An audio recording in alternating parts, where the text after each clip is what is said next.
அப்படின்னா, இந்த பூமின்னு ஒன்று காட்டினேன் இல்லையா, இந்த பூமி ரவுண்டாக இருக்குது எல்லாருக்கும் தெரியும். அந்த ரவுண்டில் ஒரு மாற்றம் இருக்குது. அது இப்படியே சுற்றுறது இல்லை.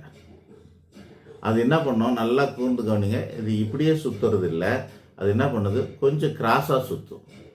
இந்த கிரிக்கெட் பால் இப்படி போடுறாங்க பார்த்தீங்களா, அப்போ அது ஸ்பின் ஆகுது இல்லை, அது சரியாக இப்படியே சுற்றுதா அல்லது சரியாக இப்படியே சுற்றுதா அப்படின்னா, அது கொஞ்சம் கிராஸாகவும் சுற்றும். பால் போடுறதுக்கு ஏற்ற மாதிரி கொஞ்சம் கிராஸாகவும் சுற்றுறது உண்டு இல்லை. அந்த மாதிரி இந்த பூமி இப்படியும் சுற்றுறது இல்லை. இப்படி இப்படி கரெக்டாக இப்படி சுற்றிக்கிட்டு இப்படியே பூமியை சூரியனை சுற்றி வர்றதில்ல. அது என்ன பண்ணுது, கொஞ்சம் கிராஸாக 5 டிகிரி, சரியாக 5 டிகிரி கிராஸாக இருக்கும். நீங்கள் ஏதாவது ஸ்கூல் ஹெட்மாஸ்டரோட டேபிளில் பார்க்கலாம், இல்லை பெரிய ஆஃபீஸருங்க டேபிளெல்லாம் பார்க்கலாம். ஒரு பூமி பந்து வச்சுருப்பாங்க, அதில் சுற்றி ஒரு ஆறா போட்டு வச்சுருப்பாங்க, அதை சுற்றி விடுவாங்க. அது சுற்றி விட்டா இப்படிலாம் சுற்றி விட முடியாது, அது கொஞ்சம் கிராஸாக தான் இருக்கும். சுற்றினா அது கொஞ்சம் கிராஸாக தான் சுற்றும்.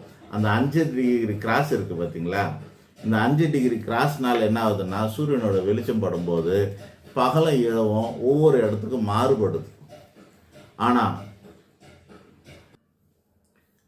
ஆனால் ஒரு புள்ளியில் அப்படி மாறுபடாமல் வரும். பகல் 20 சரியாக 12 மணி நேரம், சரியாக 12 மணி நேரம் வரும். அந்த சரியாக 12 மணி நேரம் வர்றது எது அப்படின்னா, சித்ரா பௌர்ணமியிலிருந்து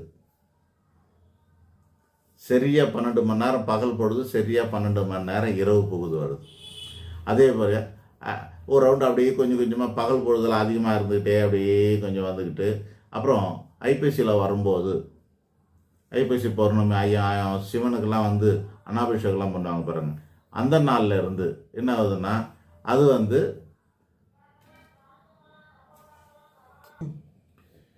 ஒரு பகுதி வரும்போது திரும்ப சரியான இடத்துக்கு அந்த அந்த 180 டிகிரி வரும்போது என்ன ஆகுதுன்னா, இரவும் பகலும் சரியாக ஒரு 12 மணி நேரம் சரியான புள்ளியில் வருது.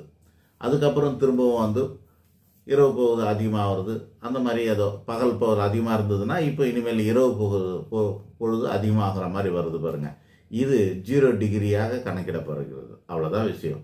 அப்போது அந்த சரியாக 12 மணி நேரம் பகலும், சரியாக 12 மணி நேரம் இரவும் வரக்கூடிய ஒரு புள்ளி, அந்த புள்ளியை தான் நம்ம என்ன எடுத்துக்கிறோம் அப்படின்னாக்கா, தமிழ் வருடப்பிறப்பாக எடுத்துக்கிறோம். இந்த அறிவியல், இந்த புவியியல் தெரியாத மூடர்கள் தான் தை மாதத்தை 1ஆம் தேதியை தமிழ் மட்டும் தெரிஞ்சால் போதும்னு நினைக்கிறாங்க. தமிழோட புலமை பெற்றால் போதும்னு நினைக்கிறாங்க. அறிவியலும் புவியியலும் தெரிஞ்சிருக்கணும் இல்லையா?